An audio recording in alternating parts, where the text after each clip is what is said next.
Okay, Assalamualaikum semua. Kita jumpa lagi. Yes, saya memang janjikan untuk live, but I'm afraid I couldn't make it this week. So better we proceed with the process of recruitment. And in the meantime, you guys still read the sources that I've given you earlier. So kita akan bincangkan mengenai recruitment and selection process. Okay. Bila kita dah bincang sebelum ni, step number 1, make decision to recruit and conduct job analysis. I'm hoping that some of you guys do understand the importance of making a decision before kita nak proceed untuk recruit orang. Selalu contoh yang saya akan beri ialah how actually the need of to hire new employees ni based on the planning of the organisation on the actual situation. So looking on our actual situation right now, sebenarnya during the MCO, too many things happen to all the organisation yang actually having people working for them. Okay. And it's a very critical situation lah. Okay. And then this is actually step number 2, conduct job analysis. As I said earlier, job analysis is a technique, alright, a technique to identify the skills, the knowledge, the experience needed by the person who actually will be doing the job. Okay, bila kita bercakap pasal person who will be doing the job, different requirements for different job. Awak kena faham yang itu, memang awak kena clear. Okay, setiap manusia ni berbeza bila dia bekerja dengan company. Company logistik tak akan sama dengan company procurement. Company yang kata warehouse tak akan sama dengan company logistik. So, different function, betul? So, you need to know this part of job ni apa yang sebenarnya diperlukan. Okay, ini pun kita dah terangkan tadi ya. Kalau ingat, job description dengan job specification lah. Okay. Alright, saya rasa saya dah terangkan contohnya polis ada ketinggian. Polis tak boleh pakai spek, askar, and then kata kena ada requirement, physical requirement. Itu contoh-contohnya.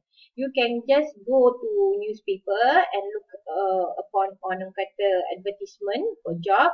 You tengok aja apa yang requirement ada kat situ. Itulah sebenarnya job specification untuk kerja. Okay, looking for the step 3 is actually source of applicants. Mana sebenarnya kita nak cari orang-orang yang boleh dijadikan sebahagian daripada human resources the particular organisation. So bila kita berkata pasal mengenai sources of applicants ni, sebenarnya first one is ada internal recruitment. So bila kita bercakap mengenai internal recruitment, is actually promotion from within and transfer of existing staff. Kita ambil staff kita yang sedia ada. Kita acknowledge staff kita yang sedia ada. Alright. So employment record of applicant should be available. That's why I said bila you apply kerja nanti, make sure you bagi data yang lengkap. Walaupun you kerja untuk kerani pun, walaupun masa tu kerani tu pakai your XPM, tak salah rasanya kalau you just bagi sijil diploma you. Okay. No induction needed. Kalau kita ambil orang dalam sendiri, employees morale and motivation may be increased. This is why kalau ada kerja kosong, nanti kalau you dah jadi some big people, nanti make sure you tengok orang dalam sendiri yang sesuai untuk pick up the job. Okay, sometimes budaya kita di Malaysia, right, we tend to appreciate people outside from the organisation. We don't actually appreciate people yang skillful, yang ada dalam company kita, tapi instead kita sanggup bayar berpuluh ribu untuk orang luar negara, tapi kita sendiri lupa kita ada sources yang sangat bagus dalam organisasi kita. So you don't be a part of people yang berperangan macam tu lah. Okay, right? So the second one is actually external recruitment. Okay, bila melibatkan external recruitment ni sebenarnya ialah employment agencies and consultants. Okay, number 2 ialah campus recruitment. Number 3 ialah employee referral. Saya terangkan 3 ni dulu. Employment agencies and consultant yang biasanya bila kita melibatkan company luar lah untuk hire you. Campus recruitment ni dia datang ke campus, dia buat job fair, career fair. Okay, dia buat interview, open interview.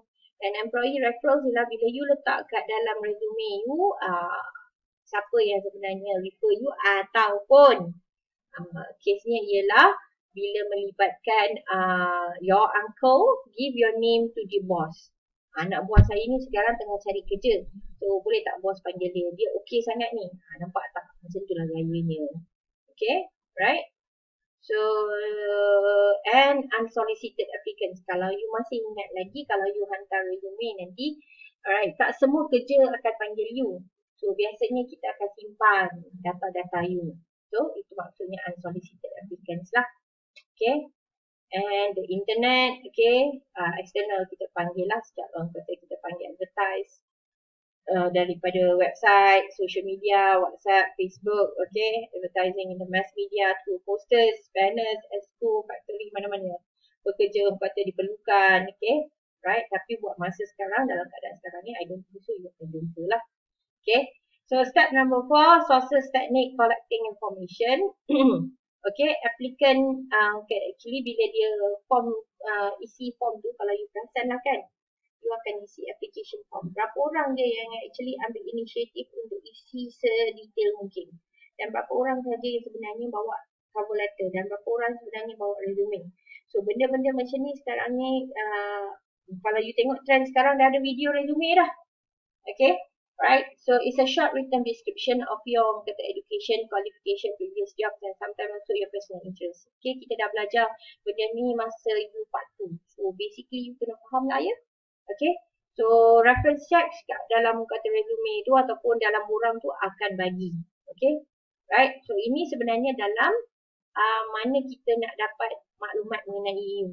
Sebab tu bila you isi application form tu, jangan tulis as per above. As per tulis je balik. Okay, biarlah 10 kali pun kata tulis-tulis saja.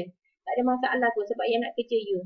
Okay, selain daripada kita collect data daripada apa yang you isi, kita juga ambil data awak daripada test yang awak undertake lah. So katakan setiap company akan berbeza, dia akan ada performance test, dia ada aptitude test, ada personality test. Saya rasa personality test semua orang biasa, betul kan? Okay, intelligence test, ada medical test. Okay, medical test ni biasanya nak tengok sama ada you fit atau tidak lah. Okay, right? So the next step is actually select the most suitable applicant. Nak pilih orang ni bukan senang. Okay, you want to be the best, but you should give your very best. Okay, and how sure you are actually you are the best for the company. Okay, right, so after collecting information, sources of applicants, step number 4 tadi tu, HR manager will decide and choose suitable applicants. Okay, we will choose the right person for the right position. Okay, sometimes you datang untuk jawatan tu, tapi sebenarnya bila kita interview awak, you lebih sesuai untuk that another position.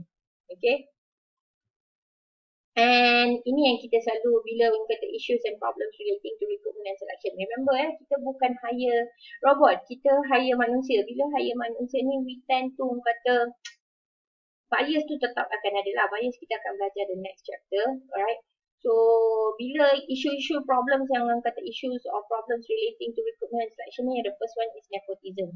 Apa maksud nepotism? Bila kita ambil ahli keluarga kita sendiri. Soalan saya senang aja. Salah ke when we actually hire family members, your close friends? Is it wrong to do that? Okay, points to ponder lah. And employment of children. Okay, dekat Malaysia bawah 18 tahun memang salah. Right, the requirement age of working in Malaysia is 18 years old. Right, so however, employers can only offer certain types of children and young person, and the hours of their employment are limited. So bukannya tak boleh. Boleh, tapi ada some limitation lah. Ada yang kata, madam macam mana kalau nampak dekat restoran tu budak-budak kerja dekat kedai bapak dia. Selagi bapak dia tak hempuk dia dekat depan orang semua, alright, okay, dan dia pun you nampak happy saja, tak ada masalah kot. But that is subject to kata differ to any of situation lah, faham? So saya tak nampak kat mana kata salahnya lagi, tapi kalau sampai dah menganiaya tu salah lah. Okay, right? So hiring older workers pun also an issue because in Malaysia sebenarnya orang yang makin kata berumur ni lagi bagus sebenarnya.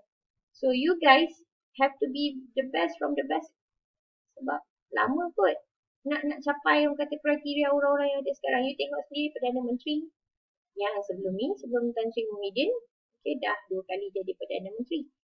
Dengan umur dia seperti itu dan dia masih lagi bagus. So you nampak kan, it's supposed not to be an issue, but it's an issue kalau younger children, younger generation makin bertambah. So next issue of orang kata recruitment and selection ni, discrimination and recruitment and selection. Benda ni orang kata tidak ada orang kata garis orang kata panduan mengenai perkara ni sebab kita tak nampak orang bully kita dalam bentuk macam mana. Kita tak nampak peluang kita dipijak dalam bentuk macam mana. Kita tak nampak peluang nasib kita ditutup dalam keadaan macam mana. Orang dengki ni dekat mana-mana, tapi macam mana nak tengok dalam orang kata konteks HR tu sendiri. You beria-ia interview, lalas orang lain dapat.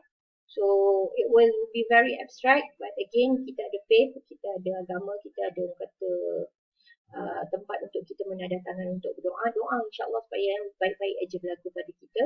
Dan kalau belanda tu berlaku pada kita pun kita ada kemampuan untuk menghadapi dugaan tu. Okay?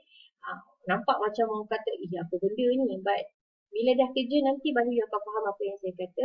Tak semua orang akan dapat peluang macam mana awak dapat peluang, ataupun tak semua orang akan dapat peluang macam mana orang lain dapat peluang. So sama ada you ditindas atau tidak, it's a very broad issues lah. Okay? Right, so employers have the freedom to choose the candidate that they believe is actually most to the personable. Kalau dalam kelas ni saya akan cakap, okay, some few cases, tapi dalam video ni saya limited sikit lah ya. And the next issue is actually employment of foreigners. Saya tak nampak kenapa isu employment of foreigners. Ini personal opinion saya ya, tidak ada kena-mengena dalam buku teks ke tidak. Selagi employment tu kata legal, alright, and then ikut prosedur, tidak ada masalah. Okay, tapi kena fikir balik lah. Kalau illegal pun, adakah mereka buat kerja yang illegal? Kalau mereka mencuri, merompak, then something need to be done lah. Okay, kalau bukan mencuri dan merompak dan mereka bekerja mencari kerja yang halal, something need to think of why they actually cannot be here. Sedangkan kerja tu lain boleh orang lain buat. Itu kena first make decision kenapa mereka tidak perlu ada di Malaysia. Andai kata you boleh replace their job, alhamdulillah, please do so. Okay, ini pandangan orang kata tulus ikhlas daripada saya. Tapi kalau ambil permanently secara orang kata legal, tak patut dipertikaikan. Okay, itu hak majikan untuk ambil foreigners. Okay, right. Contohnya isu sekarang di mana bila MCO, extended MCO lah kan, di Selangor mention, di mana semua orang kata foreign workers were actually trapped there. Look back, right, kerajaan kena tengok balik sama ada semua foreign workers tu actually legal workers or illegal. If illegal, takkan you nak directly hantar dia orang. Kalau dia orang positif kan bukannya mencari pasal tu kan. So something need to be done after the MCO, right? Okay. And evaluating orang kata the human resource, the recruitment selection process. Bila dah buat proses nak ngambil orang ni, biasanya kita akan tengok balik, right? Kita akan tengok balik sama ada, sorry ya, ada salah je, saya betulkan kat sini. Sorry.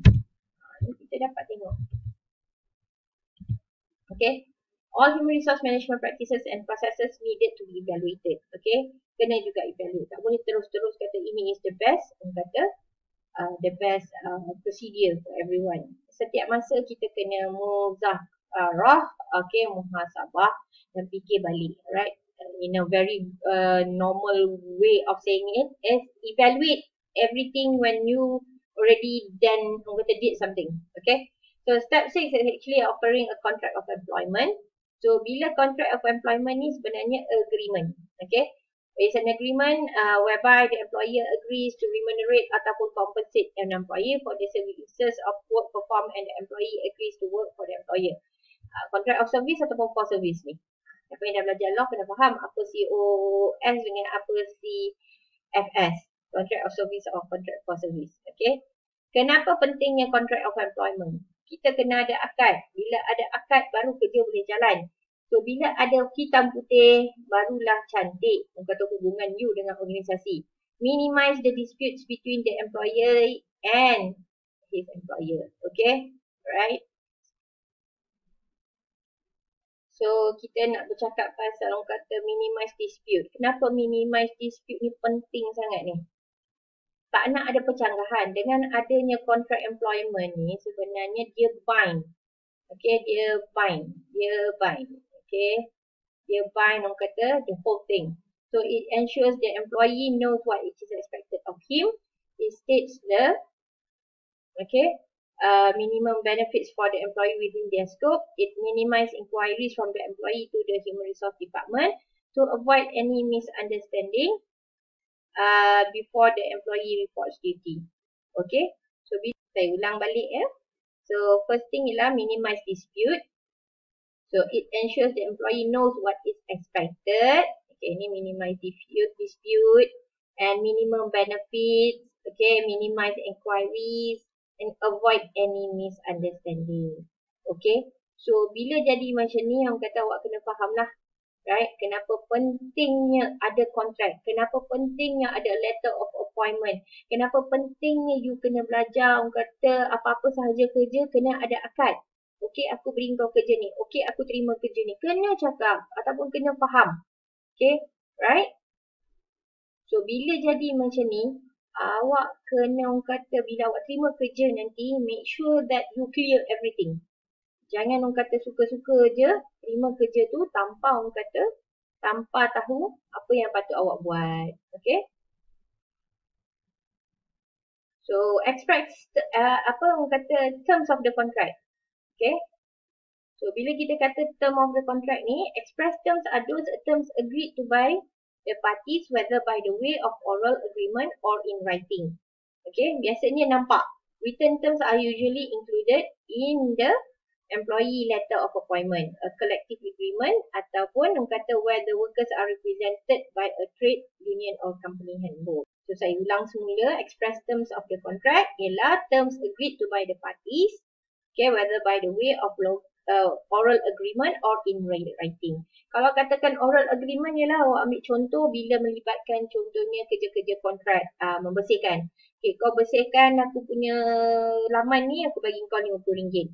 Awak bersihkan bilik saya bagi RM30. Okay, dan awak pun setuju kat situ. Contohlah, kalau writing senang aja.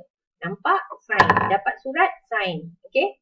Right, written terms are usually included in the employee letter of appointment. So ada letter of appointment senang sikit lah. Okay. Ataupun kita ada company handbook. Kalau ada masa nanti saya akan tunjuk, show sikit orang kata bukti lah ya. So the next one is implied terms. Tadi express term. Implied tu maknanya perkara yang tidak terzahir. Tapi awak kena faham bila awak bekerja, bila awak dapat orang kata kerja tu, awak kena buat kerja sehabis baik. Bila awak beri pekerjaan pada orang, awak kena bagi apa yang awak dah janjikan. Awak janjikan nak bagi gaji sekian, you kena bagi. So, it's actually implied. Benda tak nampak tapi lahiriahnya, you kena beri yang habis baik lah. Okay. So, and the last process is actually holding ataupun offering an induction lah. Ataupun kata nama lain ialah orientation. So many people assume that induction programs is an introductory program for a group of new employees. However, induction program should also be provided by the individuals when they first enter the organisation. Saya ada sedikit penambahan ke ayat ni lah. Maknanya, tak semestinya juga kepada orang yang baru kerja ataupun orang yang baru masuk organisasi. Baru kerja mungkin daripada jawatan yang lain masuk ataupun baru kerja daripada departmen lain, okey pun tak apa. Tapi kalau wajib untuk kata, bukan wajib lah, saya tak boleh cakap wajib sebenarnya. Dan actually induction ni, orientation ni perlu untuk mereka yang baru nak familiarkan dengan position tu. Tapi soalan saya ialah, wajib atau tidak buat induction? Memanglah full induction ni untuk dalam proses recruitment and selection ada 7. But points to ponder lah ya. Okay. So setakat ini saja kata cerita kita pada hari ini. Right. So it's important for you to understand the steps. Okay. Sebab chapter 1 dengan chapter 2 ada dalam quiz dan juga online test. So basically you have to understand the whole process lah daripada step 1 sampailah step 7. Okay. So kalau ada soalan nanti tanya masa dalam WhatsApp. Okay. Kita akan discuss sama-sama masa live insyaAllah minggu depan ya. Okay. Alright, sekian sahaja. Assalamualaikum semua. Semoga anda mendapat sedikit lah daripada ilmu kata chapter ni tadi. Okay, thank you. Assalamualaikum warahmatullahi wabarakatuh. Bye.